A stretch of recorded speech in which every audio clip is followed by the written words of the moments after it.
From the heart of the Himalayas, this is Himachal News. नमस्कार, बोलता Himachal news में आपका स्वागत है। हम आपके लिए लाए हैं हिमाचल की ताजा तरीन 20 खबरें। चलिए शुरू करते हैं।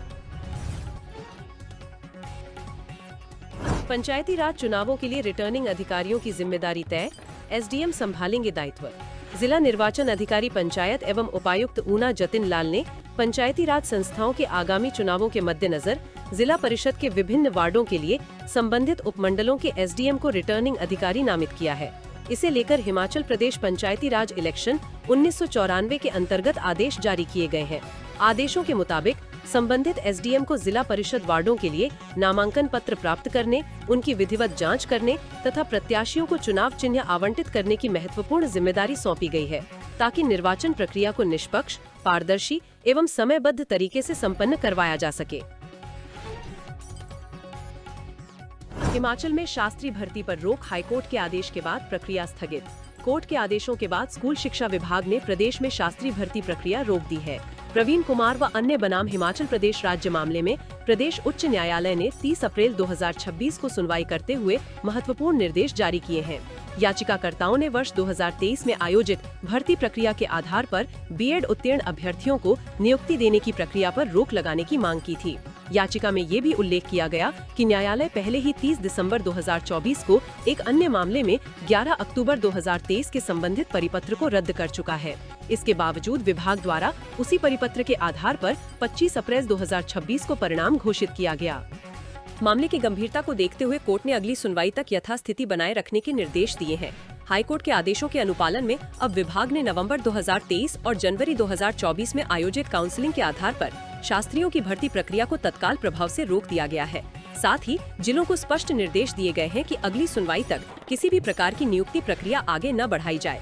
विभाग ने शास्त्री के 193 पदों में से 191 पर बैच वाइज काउंसलिंग करवाकर इसका रिजल्ट जारी कर दिया है।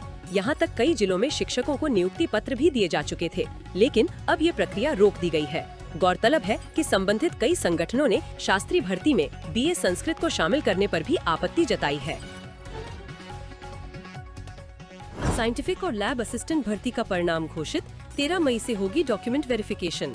हिमाचल प्रदेश राज्य चयन आयोग HPRCA ने scientific assistant chemistry and toxicology post code 25,015, scientific assistant document and photography post code 25,016, lab assistant chemistry and toxicology post code 25,017 और lab assistant document and photography post code 25,019 के पदों को भरने के लिए आयोजित कंप्यूटर बेस्ड स्क्रीनिंग टेस्टों के परिणाम घोषित कर दिए हैं।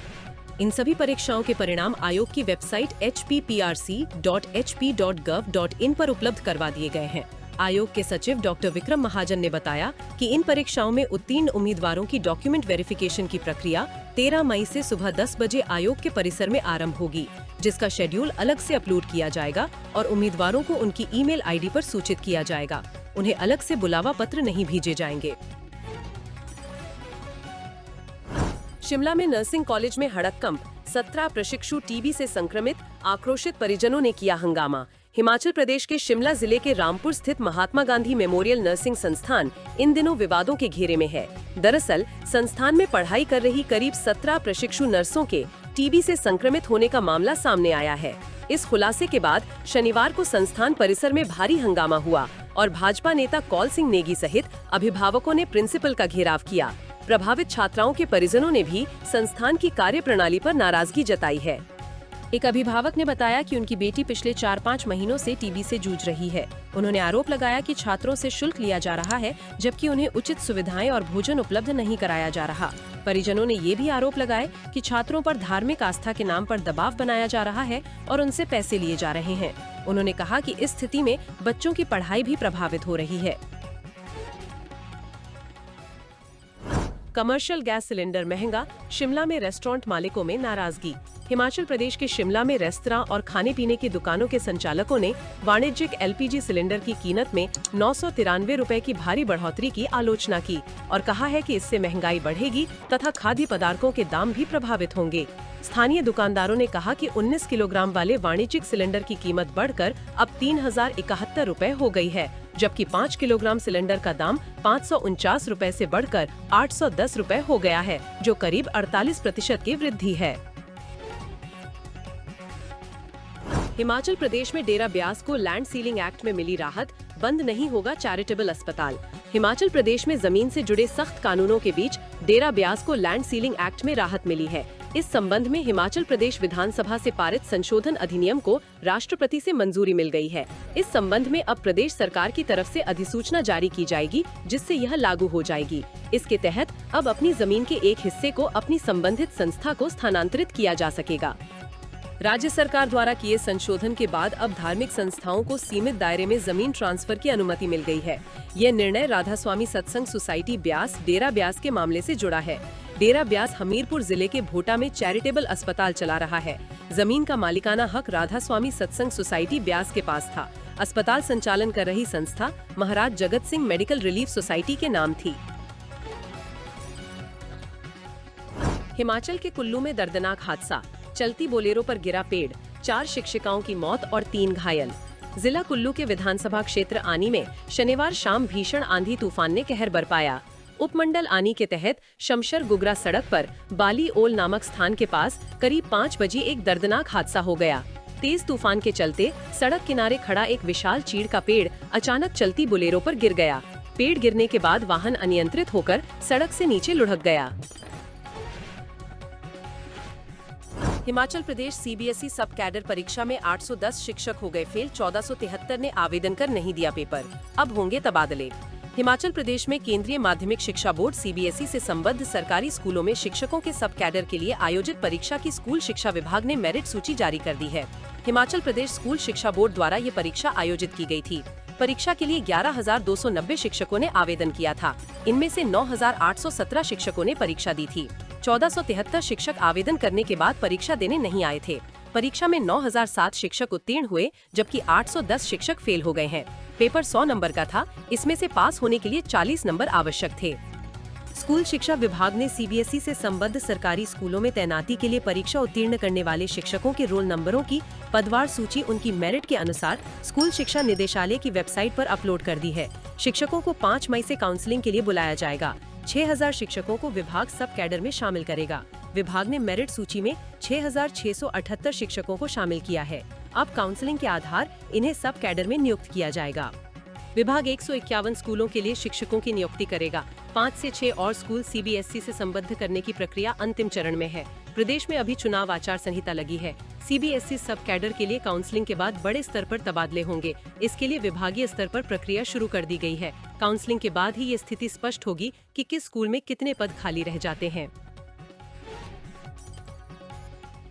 4 मई को आएगा हिमाचल प्रदेश स्कूल शिक्षा बोर्ड की 12वीं कक्षा का परिणाम।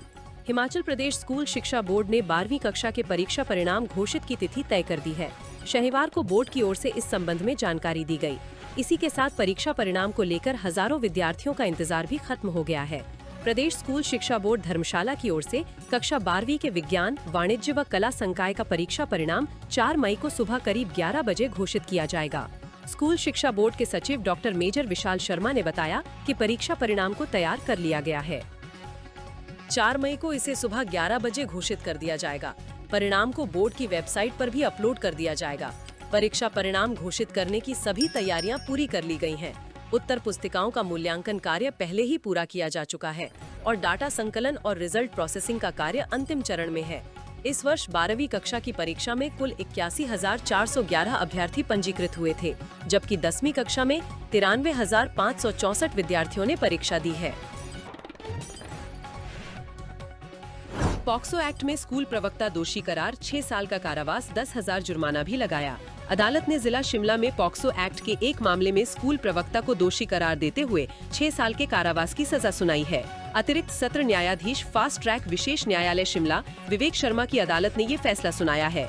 दोषी जयप्रकाश को अदालत ने धारा 10 पॉक्सो एक्ट के तहत दोषी करार देते हुए 6 वर्ष का कठोर कारावास और 10,000 रुपए का जुर्माना लगाया है। जुर्माना न चुकाने पर दोषी को अतिरिक्त 3 माह का साधारण कारावास भुगतना पड़ेगा। मामला अक्टूबर 2024 का है। शिमला जिले के सुन्नी मंडल के एक स्कूल प्रवक्ता जयप्रकाश ने छात्रा के साथ अश्लील हरकतें की थीं। हिमाचल में हजारों आउटसोर्स कर्मियों के लिए नीति बनाने की तैयारी। हिमाचल प्रदेश में हजारों आउटसोर्स कर्मचारियों के लिए स्थायी नीति बनाने की दिशा में सरकार ने पहल तेज कर दी है। सीएम सुखविंदर सिंह सुक्खू ने इस मुद्दे पर गंभीरता दिखाते हुए संबंधित विभागों से विस्तृत प्रस्ताव मांगा है। माना जा रहा है कि लंबे समय से लंबित इस मुद्दे पर अब ठोस निर्णय की उम्मीद जगी है। यह पहल उस समय शुरू हुई जब हिमाचल प्रदेश राज्य बिजली बोर्ड आउटसोर्स कर्मचारी संघ ने मुख्यमंत्री को ज्ञापन सौंपकर आउटसोर्स कर्मचारियों की समस्याओं और मांगों को प्रमुखता से उठाया। संघ ने बताया कि प्रदेश में बड़ी संख्या में कर्मचारी 15 से 20 वर्षों से विभिन्न विभागों में सेवाएं दे रहे हैं, लेकिन उन्हें आज भी मात्र 10 से 12 हजार रुपए मासिक वेतन मिल रहा है। संघ के मुताबिक कई कर्मचारियों ने ड्यूटी के दौरान अपनी जान गंवाई है, जबकि कई दुर्घटनाओं में दिव्यांग हो चुके हैं। इसके बावजूद उनके भविष्य की कोई सुरक्षा सुनिश्चित नहीं है और न ही उनके परिवारों के लिए कोई ठोस सहारा उपलब्ध है। मामले को गंभीरता से लेते हुए मुख्यमंत्री कार्यालय के विशेष सचिव ने इस मुद्दे को सचिव कार्मिक को भेज दिया है। अब कार्मिक विभाग स्तर पर नीति निर्माण को लेकर प्रारंभिक कसरत शुरू हो गई है। अभी जारी नहीं होंगे नए कनेक्शन, पानी की कमी वाले क्षेत्रों के लिए जल शक्ति विभाग का फैसला। प्रदेश में जल शक्ति विभाग फिलहाल अभी नए पानी के कनेक्शन जारी नहीं करेगा। जल स्रोतों में पानी की कमी वाले क्षेत्रों के लिए विभाग ने ये व्यवस्था बनाई है। राज्य में पेयजल व्यवस्था को सुचारू बनाने के लिए प्रदेश मुख्यालय से सभी अधिकारियों को हर सप्ताह रिपोर्ट भेजने के निर्देश जारी हुए हैं। वहीं फील्ड स्टाफ की छुट्टियों को भी रद्द कर दिया गया है। विभाग ने गर्मियों के सीजन को ध्यान में रखते हुए ये व्यवस्था बनाई है।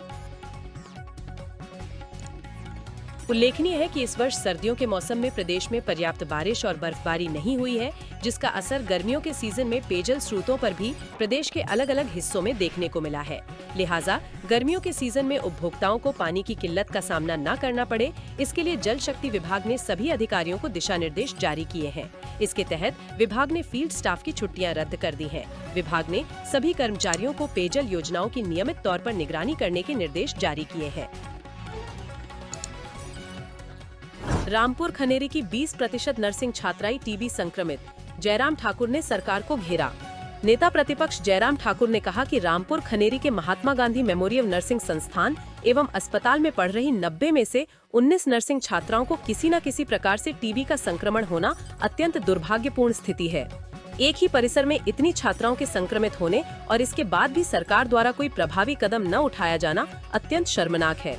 नर्सिंग की पढ़ाई कर रही छात्राओं के परिजनों द्वारा महात्मा गांधी मेमोरियल नर्सिंग संस्थान रामपुर खनेरी के चिकित्सा अधीक्षक को लिखा गया पत्र सरकार की नाकामी के साथ साथ केंद्र सरकार द्वारा चलाए जा रहे टीबी उन्मूलन के युद्ध स्तर के प्रयासों को भी नाकाम करने की कहानी कह रहा है। जयराम ठाकुर ने कहा कि पूरा देश टीबी के खिलाफ निर्णायक जंग लड़ रहा है।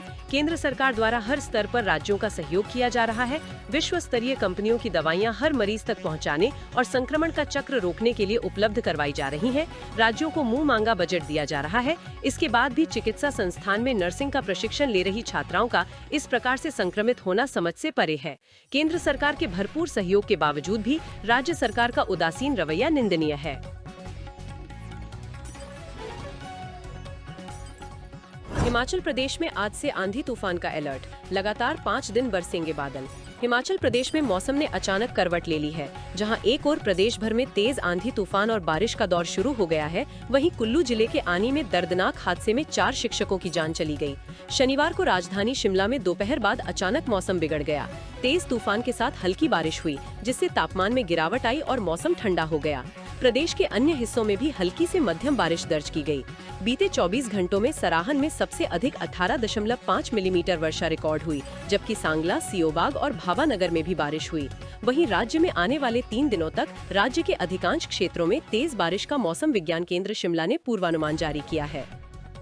मौसम विभाग ने 3, 4 और 5 मई के लिए प्रदेश में आंधी तूफान और बिजली गिरने का येलो अलर्ट जारी किया है। इस दौरान कई स्थानों पर गरज चमक के साथ बारिश और 30 से 50 किलोमीटर प्रति घंटा की रफ्तार से तेज हवाएं चलने की संभावना है। खासकर मध्य और उच्च पर्वतीय क्षेत्रों में इसका अधिक प्रभाव देखने को मिल सकता है। मौसम विशेषज्ञों के अनुसार अगले 24 घंटों में तापमान में ज्यादा बदलाव नहीं होगा, लेकिन इसके बाद न्यूनतम तापमान में 2 से 3 डिग्री और अधिकतम तापमान में 3 से 4 डिग्री तक गिरावट दर्ज की जा सकती है। 6 और 7 मई को भी कुछ स्थानों पर हल्की बारिश जारी रह सकती है, जबकि 8 मई से मौसम साफ होने की संभावना है। दोस्तों, बोलता हिमाचल को सपोर्ट करने के लिए सबसे पहले चैनल को सब्सक्राइब करें, उसके बाद बेल आइकन को प्रेस करें, वीडियो को लाइक और कमेंट करके अपनी प्रतिक्रिया दें। उसके बाद वीडियो का लिंक अपने दोस्तों को अपने सोशल मीडिया अकाउंट जैसे फेसबुक, व्हाट्सएप पर शेयर करें। धन्यवाद।